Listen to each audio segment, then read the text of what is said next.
Ya, sistem zonasi dan tetap dia pakai SIP, Pak. Pemerintah Aceh Tengah berencana membuka sekolah tatap muka pasca libur Idul Adha 1442 Hijriah dengan sistem zonasi.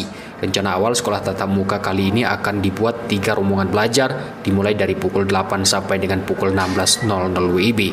Masing-masing shift mendapat 2 jam. Rencana ini berlaku bagi daerah atau kecamatan dengan zona hijau dan kuning. Kepala Dinas Pendidikan Aceh Tengah Uswatudin kepada RRI Rabu mengaku skema pembelajaran tatap muka dengan 3 shift merupakan yang perdana. Sebelumnya hanya 2 shift.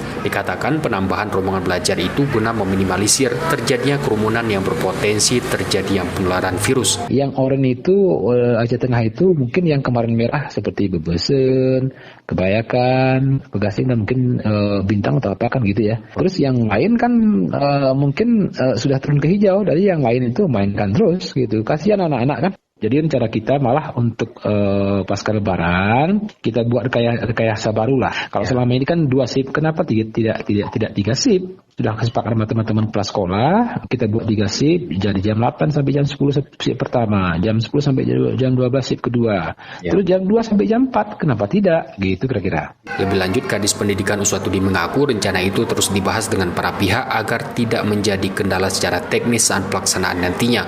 Uswatudin tak menampik adanya desakan dari mayoritas orang tua murid agar sekolah tatap muka di Aceh Tengah kembali dibuka. Dirilis Satgas Penanganan Corona untuk Aceh Tengah pada Selasa malam, jumlah kasus positif 682 orang, 61 dirawat, 591 sembuh, dan 30 orang dinyatakan meninggal dunia. Sementara peta zonasi penyebaran, Aceh Tengah sudah berubah dari merah menjadi oranye. Muhammad Sanusi, RRI Takingon, melaporkan.